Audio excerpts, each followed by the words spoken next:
Hey, what's up, guys? Shamrocked here with a guide for you. This is for the Totemic tree on the War Within. So I've been playing the beta quite a bit recently, and it's been a lot of fun, especially this hero tree. So I kind of just wanted to share my thoughts on it, as well as the build that I've been using and sort of the general rotation that I found to be useful going into these new keys. So if you've been following my channel recently, you might have seen that I've been doing like a Resto Shaman 101 series guide with a few little tips and tricks just for like the basics of Resto Shaman, not even including these hero trees. So I will continue to do that. However, this is just a nice little detour as like I said, I have been playing the beta, and I just wanted to share with you, for anybody who's interested, who's maybe not sure what to run going into the expansion, this is definitely a solid option, especially for Mythic Plus. So with that being said, let's just go into a little bit of the background for the hero trees. So every class in Spec is getting a selection of hero trees to choose from. So once you start leveling in the War Within, you're allowed to sort of spec into one of these hero trees. And they basically just have some like augmentative abilities. None of them are massive changes. They're really just sort of ways to enhance what you currently do and just make changes to little abilities. That being said, I actually think in terms of the way a spec changes, Totemic is one of the more extreme ones. It really does change the playstyle of Resto Shaman compared to how it was in Dragonflight and in Shadowlands. So with that, yeah, we have Farseer and we have Totemic. So Farseer is more about summoning ancestors and spirits to help you out. And basically what that does is you summon a little sidekick or two or three, and they copy the casts that you do to some extent, and they will basically just, you know, enhance the power of all of your spells through, and there's various ways they do that. It's really cool. But with Farseer, I think it's very similar, and it very much encourages the current playstyle that we've been doing for Dragonflight and Shadowlands, which is, you know, really capitalizing on your primordial waves, your chain heals when your high tides are up, your cloudburst totem, all that stuff. It's really just more of the same but better and a little bit more fun, especially with the Ancestral Swiftness talent, which is basically a 30-second nature swiftness that also increases the power of the spell. This is a lot of fun to use, and it's just great. The nice thing about Farseer too is that it has like infinite mana, which is pretty great. And because of that, and please don't crucify me in a week or two if like I end up being completely wrong about this, or, you know, a month down the road. I do think Farseer is probably the easier spec to go with at a certain level, because I think Farseer is, once again, it's what you're used to. If you're already good at Shaman in Dragonflight, you're going to be good at Farseer. Like there's not really a playstyle difference. It's really just capitalizing on your ancestor windows, but doing the same sort of healing rotation that you've been doing. So you can kind of take what's been working for you over the last few years and just enhance it with Farseer, which, don't get me wrong, that's great. That's actually what I was initially interested in playing. But Totemic, on the other hand, Totemic is completely different. It's cool in the sense that it still feels very Resto Shaman. Like I like applaud Blizzard because they really got the like essence of Resto Shaman in both of these hero trees. They're both really great. But Totemic really changes your playstyle. It's very different than what we've been used to doing. Okay, and so with that being said, like I said, I've played both of these a little bit, but Totemic really captured my attention just because of how different it was, and it was really hard at first. Like I was not very good with it. So after some practice and really learning how to capitalize on my how to really use every single talent that's in that tree and use them together to really create some cool burst windows for, you know, when big damage is incoming. So what I'm going to do is I'm going to go through the Totemic talents that I would take for Mythic Plus, and then I'm just going to tell you and sort of how they interact with the spec tree and the class tree, and then I'm just going to go into sort of the general rotation I use going into healing windows. And after that, if I have time today, I'm actually planning on doing a couple more videos on a couple of the harder dungeons that I've run. I had a few successful runs yesterday that were pretty good, and I feel like I've really mastered the Totemic style of playing. So I will share that with you guys and just do like a full dungeon run, probably for 2 dungeons. All right, so with that, let's get into this. So as I said, once you start leveling a Dragonflight, you'll be able to start speccing into your Totemic talents. So we're just going to go through them one by one. I'll just start at the top, and then I'll just go down and go row by row. All right, so Surging Totem. So Surging Totem is sort of your bread and butter for a Totemic. It summons a totem at the target location that maintains healing rain for 24 seconds. It's actually 30 seconds, but with the Totemic Surge talent on the class tree, which you will be taking if you're running Totemic, it shortens to 24 seconds. This healing rain does 30% more healing and 30% more damage if you have Acid Rain talented, which is it's really cool. So there are a few things about this that are really cool. First is that it's instant. So one of the biggest complaints that shamans have about healing rain is that it's very slow and like clunky to cast, and it has been ever since we had it. It's just a slow cast, even when you're spec'd into haste. So Surging Totem right off the bat gets rid of that. It also increases the healing. So because healing rain, I mean, if you're like me in Dragonflight and you're just doing like Mythic Plus, and you're not really too concerned about your HPS and you're more concerned about timing a key, you don't really use healing rain for healing that much. You really pop it down for damage, right? And if people happen to be standing in it, that's great. There are only a few fights, like maybe like Kajin, where you really want to capitalize on people actually standing in the rain for healing. But anyway, Surging Totem actually turns healing rain into a substantial heal, which is nice. And then what's nice about this, and I'll get into this a little bit later, is that because it's a totem, there's another talent that we have that allows you to move your totems. So you can actually move this healing rain around. Now, the rest of the talents sort of interact with Surging Totem. So one thing about Totemic that I would say going into it that's a bit of a warning is you want people to be standing in your healing rain now. So if you're going into dungeons or raids or whatever, whether you're in Discord or not, whether you know the people or not, my advice would be to let people know that you're playing Totemic and to ask them to stand in your healing rain when possible. Most people will do it. You'll always get the odd person who like will be standing in the middle of nowhere. They just, they won't get it. And that's fine. That's not going to ruin or tank the playstyle at all. But the more people standing in your rain, the more benefits they're going to get from the rest of the stuff that you're doing. All right, so once again, that's your bread and butter. Your Surging Totem is basically your main element of playstyle that you're going to be using for this. All right, moving down to the next row, we have Totemic Rebound. So Chain Heal now jumps to a nearby totem within 26 yards once it reaches its max target, causing the totem to cast Chain Heal on an injured ally that jumps to 2 nearby targets. So basically, this is just like every time you cast a Chain Heal, while you have a totem down, it's going to cast a mini Chain Heal that hits 3 people for less healing. So it's just like a nice little extra buff to your Chain Heals. Next, we have a choice node. And sorry, let me back up a second. So the nice thing about Totemic compared to Farseer, one of the nice things is that for Mythic Plus, it's very obvious which choice nodes you should take for the most part. For Farseer, I think it's a little bit more... it might be harder to make the decision because I think like for Farseer, you're either playing for, less ancestors that you have for a longer amount of time, or you're playing for potentially having more ancestors, but for less amount of time. So it's kind of like a high roll gamble spec versus a, something that is always going to be there, but maybe a little bit less powerful. For Totemic, it's very clear. So for instance, this one, we have Amplification Core and Oversurge. So Amplification Core will just increase your all damage and healing that you do by 3% while Surging Totem is down, which is pretty much all the time. So it's basically like almost like a permanent 3% increase to healing and damage. And then we have Oversurge. So Oversurge just makes Surging Totem 150% more effective. So very powerful while Ascendance is active. So I think Oversurge is much more of a raid talent. Like if you're in a raid and you really, really want to capitalize on your Ascendance window, during a boss fight, during a big damage window, this is going to be awesome. But I think for an entire key, when you're doing something for like 30 minutes to 40 minutes, you're going to want Amplification Core because it's just going to help you throughout the entire thing. Now, there may be a few dungeons, for instance, the Dawnbreaker, like the second boss there, where it's just a massive healing check where you may want to take Oversurge, but then the thing that sucks about it is you're only capitalizing on your Ascendance window. All of your other cooldowns don't get a benefit. So at least for Amplification Core, it's affecting everything you do. So I would, once again, Amplification Core is suggested for 90% of the content. There may be the odd time where you want to take Oversurge for Mythic Plus. Next, we have Lively Totems. So Lively Totems makes it so Healing Tide, Healing Stream, Cloudburst, Mana Tide, and Spirit Link Totem all cast a free instant chain heal at 100% effectiveness when you summon them.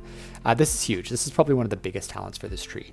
So it basically means that every time, for the most part, it's going to be Cloudburst or Healing Stream Totem. So every time you put one of those down, it's going to cast a chain heal that has increased range. So it'll hit. It's basically like Tidebringer range, maybe not exactly, but it will hit people who are really far away.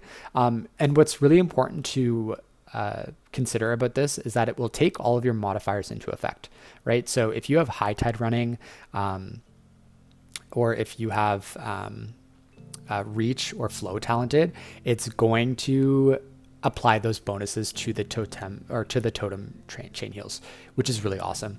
It's so good. And I'll get, when we talk about the class or the spec talents a little bit more, I'll touch on this as well. Next, we have Oversized Totems and Swift Recall. So this node is more of like your utility node.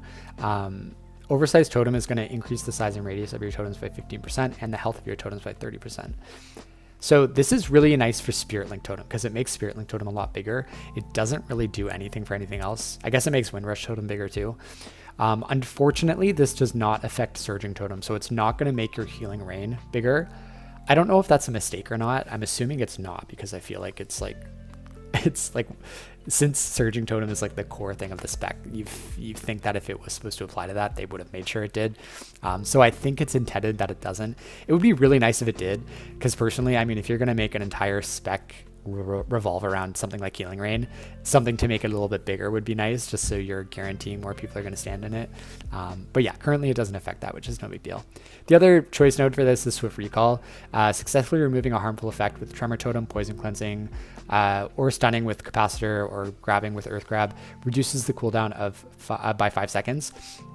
But it cannot occur more than once every 20 seconds per totem. So basically you're getting a 5-second reduction on the cooldowns for those totems, which is nice, but I mean, I think that's maybe more of a PvP thing. I don't think, getting 5 seconds on your Capacitor totem is more valuable than having like a bigger Spirit Link Totem. All right, we move on. We have Wind Barrier. So Wind Barrier just gives you a shield every 30 seconds every time you have a totem up. Wind Barrier is a little bit lackluster. Like, I actually kind of hope they buff it. So if I'm looking at some of the overalls for a few dungeons I've run recently, Wind Barrier is usually like 1.5% or less. So it's a nice to have. It may save you the odd occasion, but it's nothing like to write home about. So yeah, I'm hoping they maybe buff it just a little bit. But anyways, so that's Wind Barrier. The next you have Reactivity. This is another big one for the spec. It's more of a passive talent, but it is really big. So if you're running Healing Stream Totem, it's going to heal a second ally at 50% effectiveness every time it ticks. It's currently bugged on the beta. It's actually healing 100% effectiveness. So assuming that is a bug and that they're not going to make the tooltip change to 100%, it's pretty strong. For Healing Stream, it's very nice, especially because it works directly with the elemental resistance, which I'll talk about after as well. It also increases Cloudburst totem healing by 25%. It basically makes it store 25% additional healing, which is huge. It makes your Cloudburst feels like so juicy. It's very nice.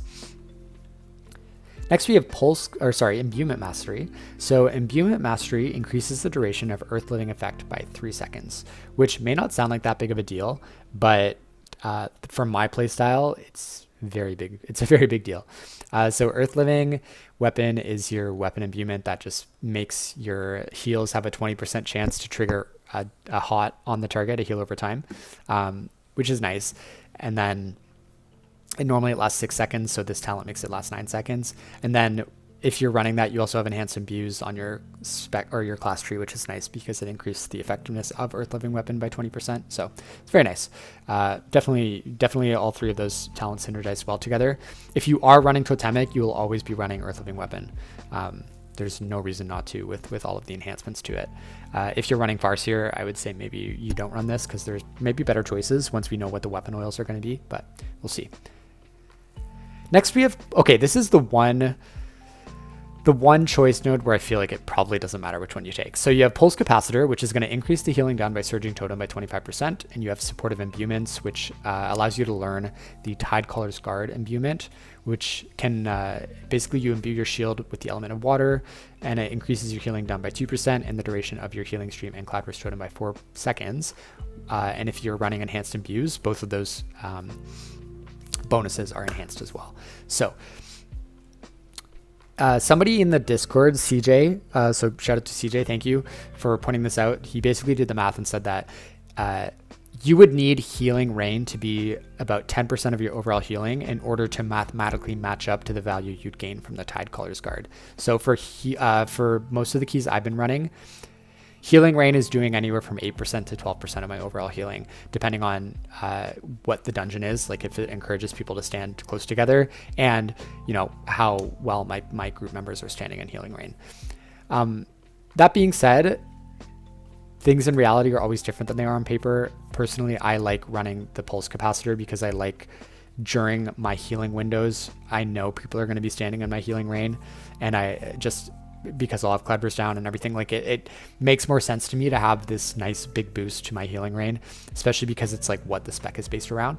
But like on paper, Tidecaller's Guard is going to actually provide just as much, if not more value from an HVS perspective. So I honestly think it doesn't matter which one of these you take. I feel like you should play around with both and feel like just test which one feels better to you. Personally, I've been running Pulse Capacitor, but yeah, pick whichever one makes you happy, honestly. Next, we have Totemic Coordination and Earthsurge. So Totemic Coordination makes it so chain heals from your totems are 25% more effective. I would suggest running this if you're running Healing Stream Totem, 100%, because it's going to be nice, and your Healing Stream Totem is just easy to use. You can pop 3 of them at once if you want, if you're running Totemic Recall. If you're running Cloudburst Totem, however, I feel like Earthsurge is much more value.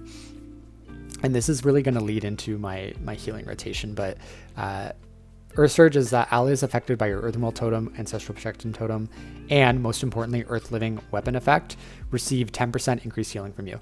It's actually 15% in game, so I don't know if that's wrong or if the tooltip's wrong. I'm hoping the tooltip's wrong, but either way, it's a nice boost of healing to everybody with Earth Living Weapon. And before I get into why that's good, I'll just jump down to the capstone talent first. So the capstone talent is Whirling Elements, and this is really cool. It's sort of what makes Totemic cool, because you have to work with these motes, and it's probably what's going to separate the bad Totemic players from the good Totemic players, are the ones who actually capitalize on their motes. So Whirling Elements, it basically makes elemental motes orbit around your Surging Totem. Here, I'll show you. So if I put Surging Totem down, you're going to see my water, my air, and my earth motes orbiting around them. So the water mote makes it so your next healing wave or healing surge also heals an ally inside your healing rain at 100% effectiveness. The air mote is the cast time of your healing rain. The cast time of your next healing spell is reduced by 40%, which is huge. And then earth is that your next chain heal applies Earth Living Weapon, or the Earth Living, heal over time at 150% effectiveness to all targets hit. So that's 50% more effective than standard. That is huge, because if you're running Earthsurge, you're going to get an instant way to put Earth Living Weapon on all of your targets via your totem chain heal.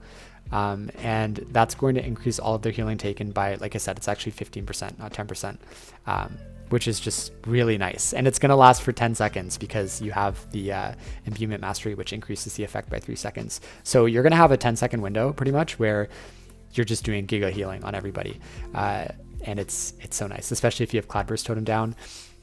It's like chef's kiss. The way that they, like, once again, I just really have to applaud Blizzard. I don't even know if they meant to do it this way. Like I said, the rotation that I've sort of figured out, it took me some practice to figure out.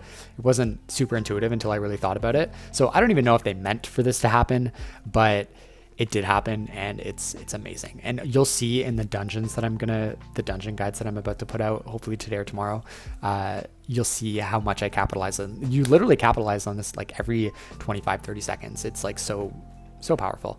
And more importantly, it's fun. Not just the powerful, it's fun. Like I said, I feel like Farseer is going to be, it's actually what more people are playing right now. Like for at least the streamers that I watch, like Grumsy or Lauren or people like that. some big names in the Mythic Plus community, they are running Farseer and they're having a great time with it, and they're finding it to be very powerful. So Farseer, I think, is going to be the more popular choice, but I think Totemic can be just as successful. And I think that it, for me personally, like I said, because it's so different, I'm just having a lot of fun with it. Probably more fun than I'm having more fun with Shaman right now playing Totemic than I have probably in like a year or two. Which is nice because I did have a lot of fun during Dragonflight, especially during, I had a lot of fun during season 3. I loved the way our kit worked there, even though we had like not a great tier set for Mythic Plus.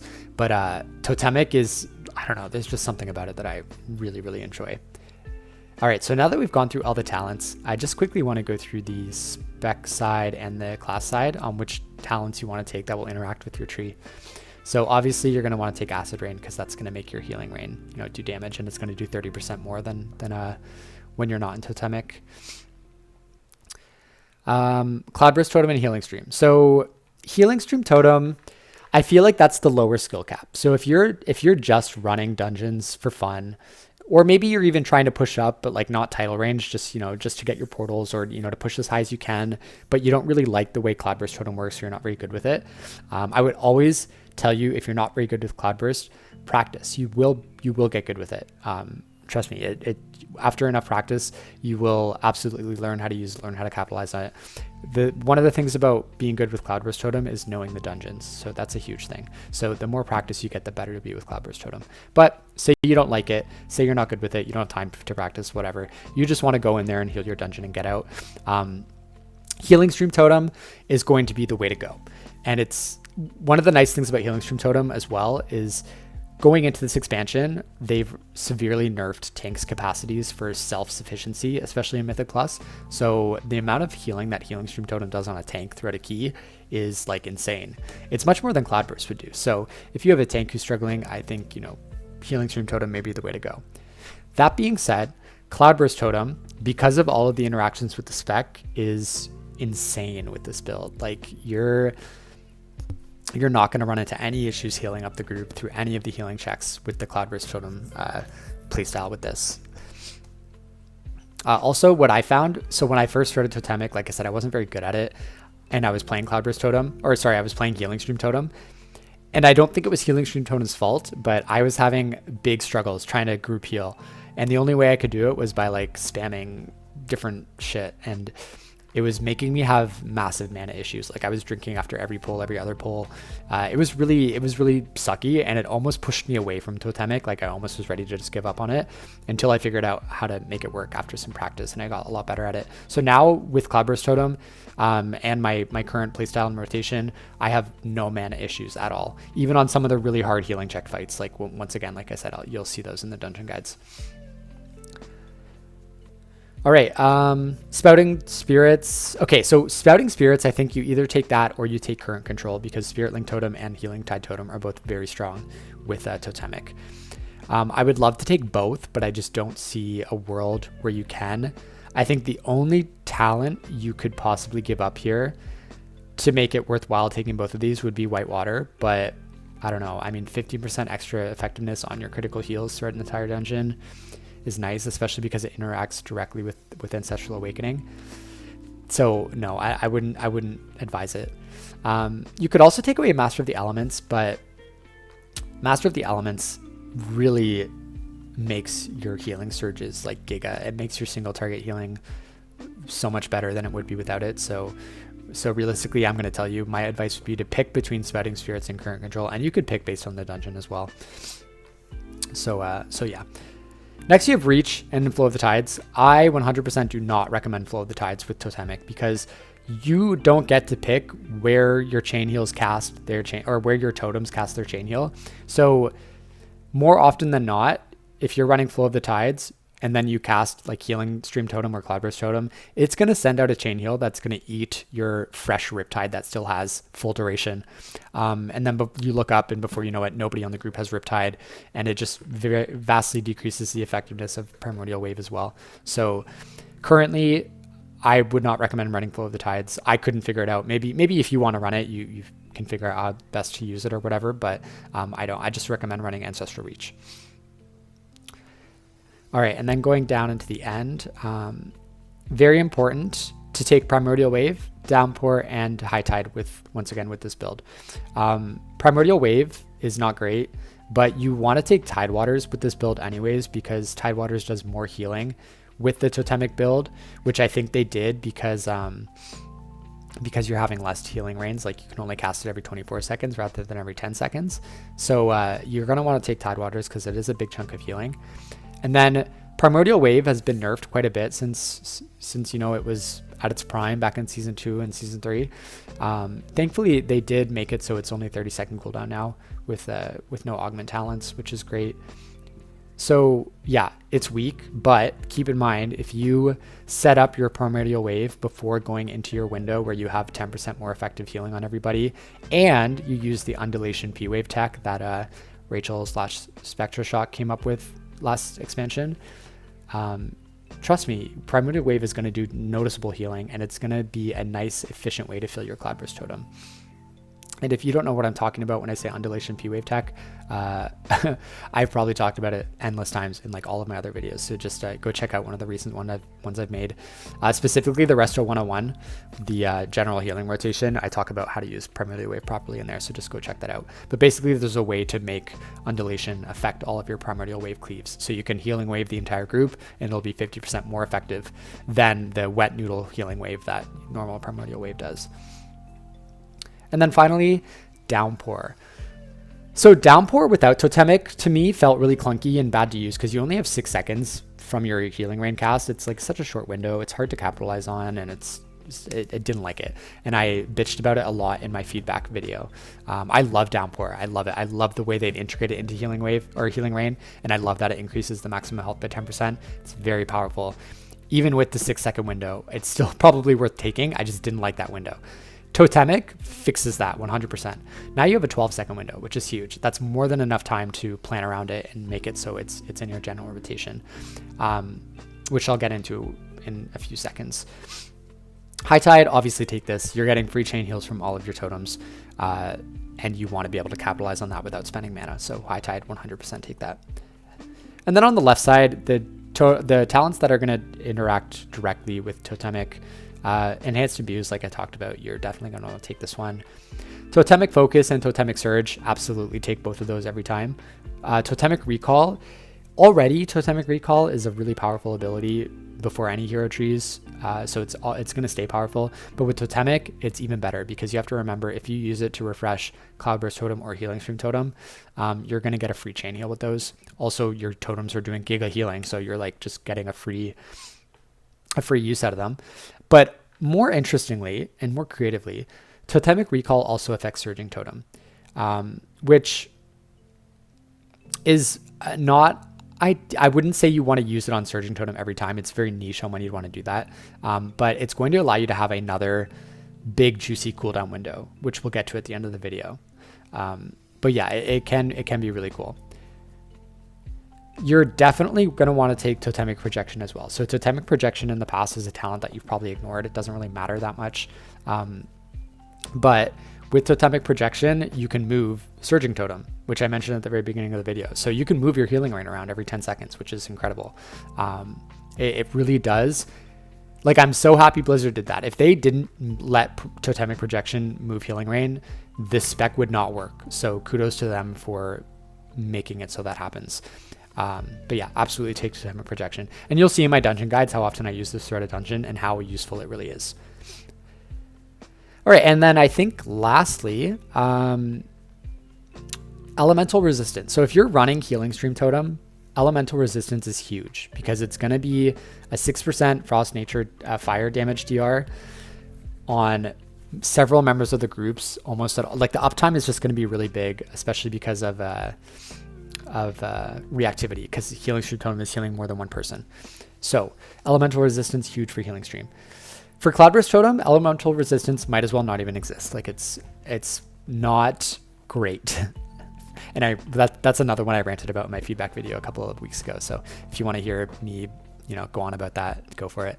But yeah, so if you're running Cloudburst, I don't advise taking Elemental Resistance. The only reason you would take it is to get down into Elemental Warding. So if you're in a dungeon where you need Tremor Totem or Improved Purify Spirit, Elemental Resistance, you could probably just let go and go for one of these guys instead. Okay, and I think that's it for class and spec talents that interact directly with Totemic. So now that we've kind of gone through all the basics and what everything is, one last thing I'll share with you is my burst healing rotation that I've come up with, and it's really effective. Like, it's awesome. I love it so much. So this is one of the bosses in one of the new dungeons called the Dawnbreaker. It's actually the last boss. It's this whole dungeon is kind of a healing check. But with my rotation, it's pretty easy. So basically what we're going to be doing is we're going to be putting down Surging Totem, and then we're going to be activating our Cloudburst to get a chain heal on everybody, and that's going to put Earth Living Weapon on everybody, and they're all going to get 10% increased healing, 15% actually. Then we're going to do our Downpour and our standard rotation. So it's right after this Rolling Acid. The ability is called Corrosive Spray. So here he is about to do it now. And so I'm going to put down my Surging Totem. I'm going to drop my Cloudburst Totem to get that Earth Living Weapon on everybody. I'm going to use Downpour. I also used Healing Tide Totem there as well for an extra chain heal. I used Downpour, and then I'm going to use my standard rotation of Healing Surges, Primordial Wave, Healing Waves, and that's basically going to heal the group up, and it's going to keep them nice and safe during this whole window. And trust me, I know it doesn't look like a lot because it's slowed down, but that is a big burst of damage window that goes out. And right after that, he does these Spinneret Strands, which is a little bit of damage on 2 people, and then when they pull away from the strands, it's going to do AoE to everybody. So with my Cloudburst Totem that I filled up with the other damage window, I just popped it and it topped the group, and everybody's safe. And you basically, because the Surging Totem cooldown is so small, you can pretty much do this for most damage windows, and this is for like every boss in the game pretty much. So very, very nice, and you'll see this more once again in the 2 dungeons that I'm going to be making guides for. So yeah, actually here it is again. I guess I talked so long that the next damage window happened, and you'll see I did the exact same thing. Surging Totem, Downpour, Cloudburst, all of those things. And that's just going to make you group basically unkillable unless the damage is like insane. It's, when you get to a high enough key, or if you're, on trash packs where you're letting casts and stuff go off, or maybe if you do a mechanic wrong, that's when your group is going to die. But this combination of abilities should be able to get you through every single damage window for the majority of bosses in this expansion.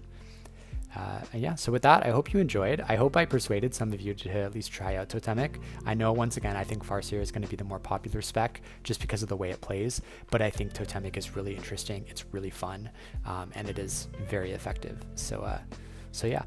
Thanks for watching, and stay tuned for the dungeon guides that I'll have out either today or tomorrow, if you really want to see how this spec plays throughout an entire key. All right, thank you, and goodbye.